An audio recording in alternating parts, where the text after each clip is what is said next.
Hello, I'm Chuck, and welcome to Under the Scope Productions presents the Original Music Showcase. Our mission is simple, to help support original music with our three-step process. Listen, experience, and pass on. So let's get started. Tonight's artist is originally from Philadelphia, but left to go to New York City to pursue his dream. And 15 years ago, he settled back in the area in Havertown, Pennsylvania. And he's here to tell us about his adventures in music. Here is Scott McClatchy on the Delaware Valley Original Music Showcase.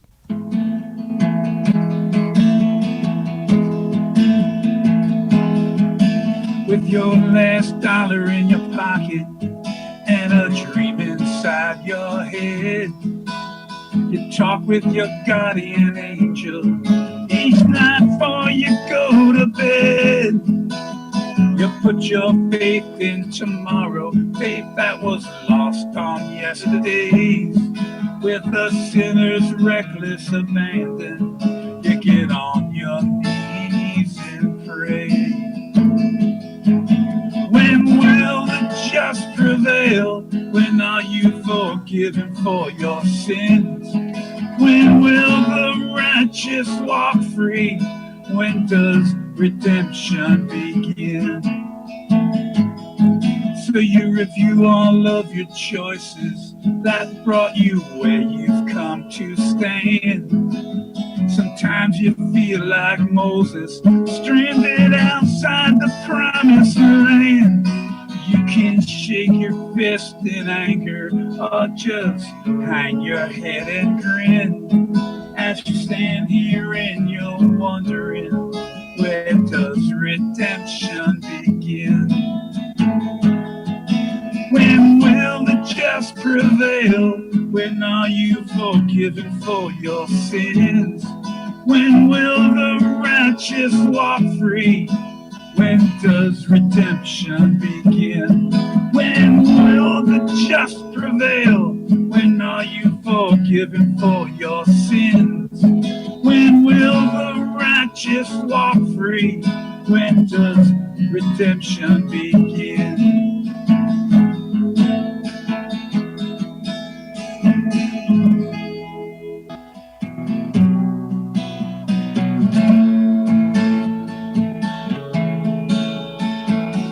Sand slipping through the hourglass, the sun's setting in the west.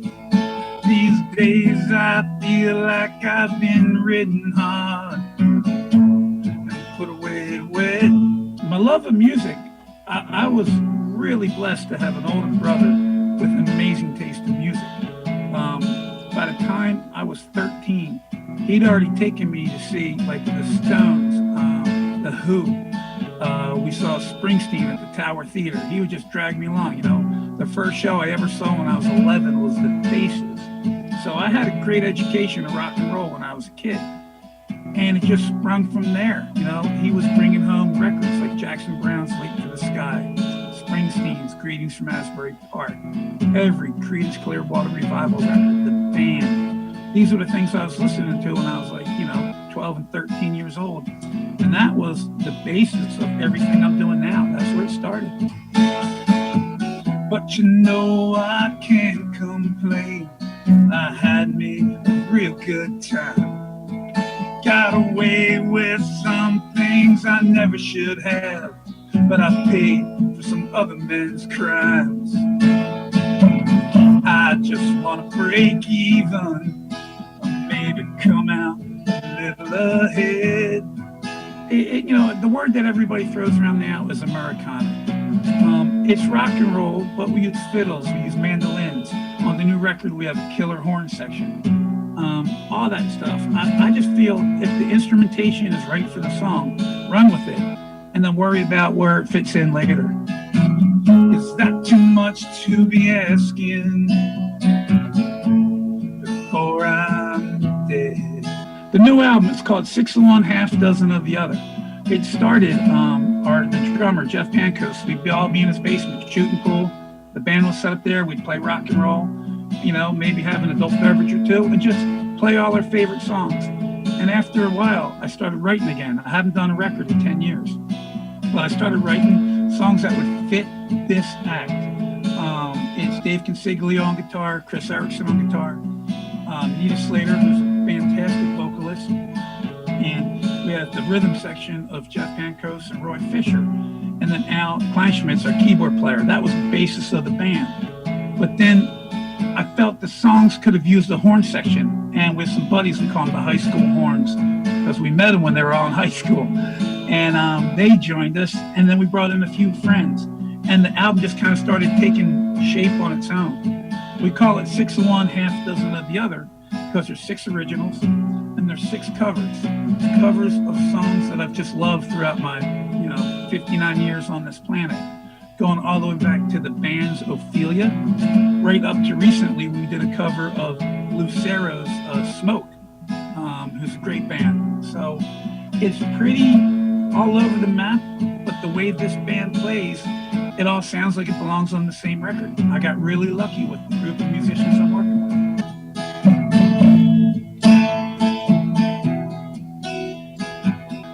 It's funny. When the band started, it was like me and then a couple guys. At one point I said, should we come up with a band name? And they said, nah, we're sticking with Scott McClatchy. That way, if it blows, you get all the, you get blamed for it.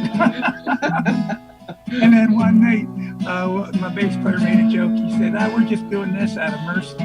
So we started calling the band the Mercy Hang. They're just hanging out with me because they got nothing better to do. I almost died once or twice. Scares me to remember it now. I woke up once in a car that was spinning off the highway, but I survived it somehow. The songwriting process, for me, lyrics always come first. Something will happen and I'll write something down, and whether I can get to it at that moment or get to it later, I always try to write the idea or the lyrics down first. I do all my songwriting on acoustic guitar. Even the big rockers all start out, on an old Gibson 1976 J45. I've been writing on them. That's what I write on. And with this band, I wrote with certain things in mind. Like, the guys in the band all bring amazing talents to the table. I know what they can do. So as I was writing this record, it was about, all right, let's work to our strengths. And then I just go from there. When we rehearse, it is complete. It's just a complete democracy. Everybody brings their ideas. I just show them the framework of the songs, and then we bang it out and we work on them, and we'll do different versions till we find what we think fits best. Then when we're in the studio, same thing. It's a democracy. Everybody's ideas count. And it isn't until the final mix where it kind of turns into a dictatorship, where I'm like, okay, I get the final say, and here's where we're going to go. But by that point, everybody's already had their say, and we've hammered everything out. So there aren't any, surprises when the band's here or the final mix. I got bounced off a freight train when I was 13. We all thought it'd be fun to try to jump one, but man, them freight trains are mean. The most thing I enjoy about the music process is working with the band. Like, some of my favorite nights in rock and roll have been in basements and rehearsal halls where the band clicks. I've been blessed. I really have throughout my career. I've done everything from 6 guys in a van to first class airplane rides and everything in between. We've played in sweaty clubs, bars, basements, up to, we played the Houston Mountain for 17,000 people. But some of the best nights I've ever had are just playing with the musicians that I love. The night before my first record was start to be recorded, I got together with Kirk Brewster, who was a guitar player at the time, and Leslie Campos, a fiddle player. And we met at Kirk's apartment, and we're going to go over all the harmonies, all the final arrangements. The first song Kirk played was Love Bug, and we just went off on all country songs and all our favorite tunes, played for 3 hours, never did one song that we're going to be recording, and had a blast, got all our tension out, and it's still one of my favorite nights I've ever had in rock and roll.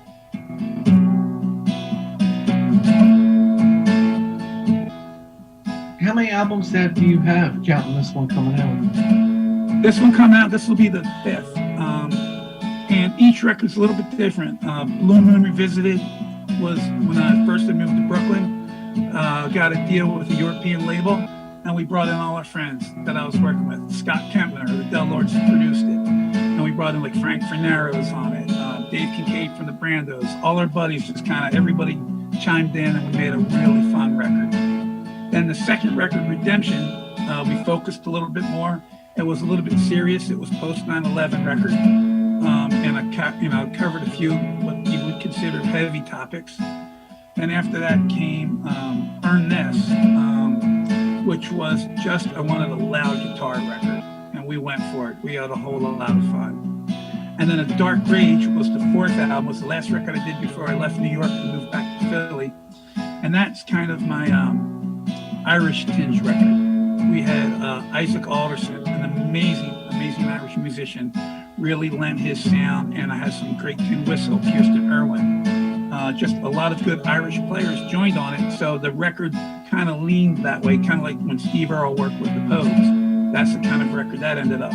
And then this new one, it's a rock and roll record. Our basic game plan was, would they perform these songs during the last waltz? If the answer was yes, then it fit on the record. You know, it's rock and roll, but there's a lot of influences on this record. We pretty much mine a lot of strings to get these songs.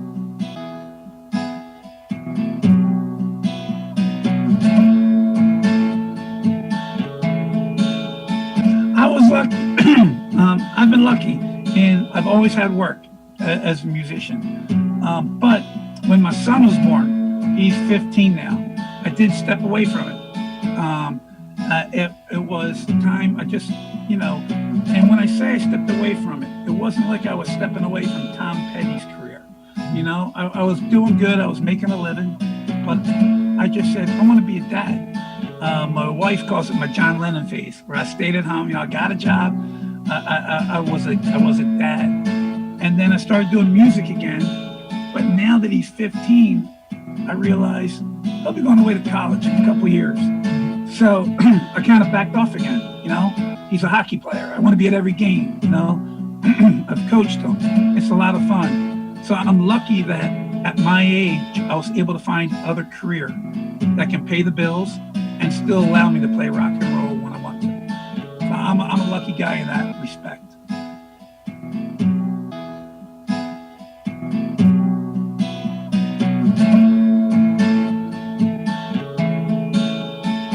Break even, it was as I hate to keep referencing the band, but it was from the line in The Last Waltz where Richard Manuel says, no, I just want to break even at the end of all this. And I always thought that was a pretty great way to look at it. So what I did when I wrote this is one of the few songs that doesn't have the band on it. It's an acoustic number. It's just me and my guitar player, Chris. 2 guitars, 2 vocals, because it's a very intimate song. Everything in it is true. When I talk about wanting to break even, I had cancer and I beat it. My mom didn't. And that's where, at the end of that last verse, when I talk about counting my blessings,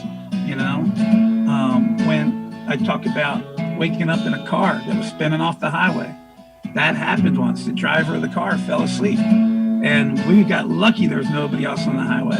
The freight train, I'm a Philly boy, but there was a train that went from the Bogum factory and did all the pickups to the lumberyard, and we would jump on that and ride it as far as we could when we were kids.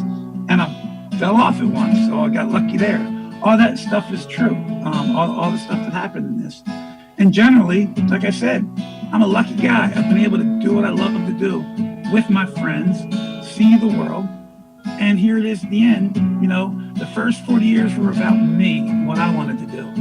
And now I look at it, the next 20 are about raising my boy. So I'm breaking even. It's good, I've had a good run, so I can't complain.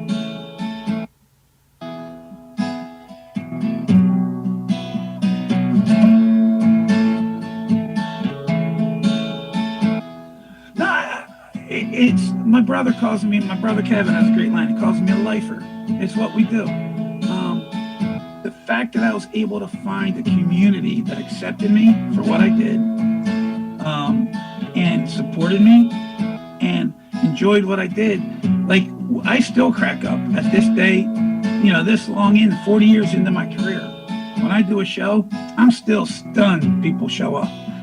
We always crack up. We had a joke when we made this record.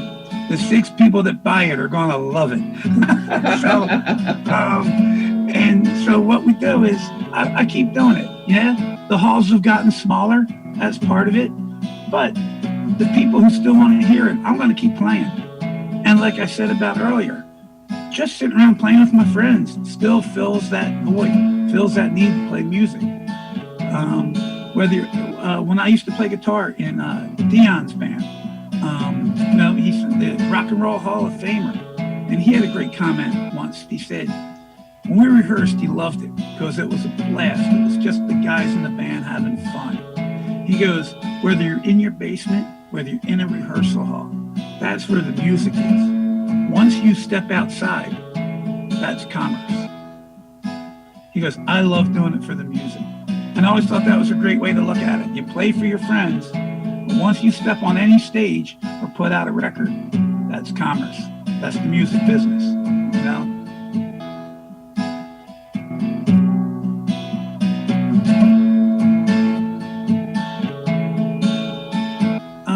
And then, we're getting to know each other. That we can do this for hours. Mm-hmm. And these conversations, I always say, are best held over a pint, and we're arguing rock and roll, which songs are what, and that's kind of half the fun. And when we did this record, it was great because the arguments in the band are very respectful. It's no, don't play so much like this. Give me more, Let It Be, not so much Revolver. I love these musical discussions, and I can do it all day long. When we did my first record, the reason it took so long to do the record, George Martin's book came out about how they recorded all the Beatles stuff. Mm-hmm. And we were trying to have that stuff in the record. Hey, let's see what happens if we do this. So when you talk about music, it's everything about it. It really is. I love the writing process. I love getting together with the guys, figuring out where it's going to go. And some of the best times where I'll write a song one way and it takes a completely different turn in the rehearsal hall. There's a Springsteen version of My Hometown, which is rockabilly. He did a rockabilly version in the studio. And you go, wow, who's the one that decided to make it a ballad? How did it end up? But apparently they made the right decision because it was a monster hit. So that's half the fun, Now, I just want to break even, or maybe come out a little ahead. Is that too much to be asking before I'm dead?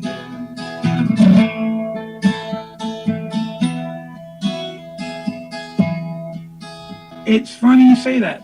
When I moved back to Philadelphia, we started the Havertown Music Festival, and I was asked to be I was on the original board of directors. And part of my job, and I told them, if I'm going to do this, I want to work with the kids. They had 2 main stages where they brought in, now they're bringing in national acts, Matthew Sweet, it's really turned into something. But we always keep one stage for high school kids. Okay. And I love working with them because they all submit what their demos or their press kits. And then I'll go to the rehearsal hall. We let their parents know, it's crazy old guys coming by to hear the band. And we talk, and I love talking with the kids about what they want to do, how they want to do it. And man, some of these kids are brilliant. Some of the music that we've been able to expose through the festival is amazing. So when I work with the young kids, I say at the beginning, try everything. Work with as many musicians as you can. Work with as many genres as you can. Find what you're good at. Find what's in your wheelhouse, but don't be scared to step outside of it. I've played with people who are light years ahead of me as far as pure talent. But I'll dive in head first. That's how you learn. I'm 59. I'm still learning stuff. So as I say to the kids when I work with them, try not to ever say no. You don't know where an opportunity's going to lead. You just don't. And I know it sounds like a Hallmark card or, something, but that's, if you wear it on your sleeve, you wear your heart on your sleeve, you're going to get kicked in the teeth once in a while, sure, but you'll be a better person for it. just try. Stay true. And this is really hokey, but stay true to your music and you can never go wrong. And they always laugh at me when I say it. I'm like the old guy who's like, waxing poetical. But that's what it is, How many times have you seen it, there's a reason that the songs stay with you. It's because the artist stayed true to his belief. And for whatever reason, it touches the right chord. No pun intended. Had my heart broken once or twice, and maybe I broke one or two. Well, I give them all back in the words of my songs, but it's strange when they sing about you. You know that I beat cancer, but sadly my mama did not. I guess that's my daily reminder to count all of the blessings I got. Now I just want to break even, or maybe come out a little ahead. Is that too much to be asking before I'm dead? Yeah, I just want to break even, or maybe come out a little ahead. Is that too much to be asking before I'm dead? Sadly, my mama did not. I guess that's my daily reminder to count all of the blessings I got. That concludes this week's episode, and we hope you continue our mission of listening, experiencing, and passing on. Until next time, I'm Chuck, and have a great week.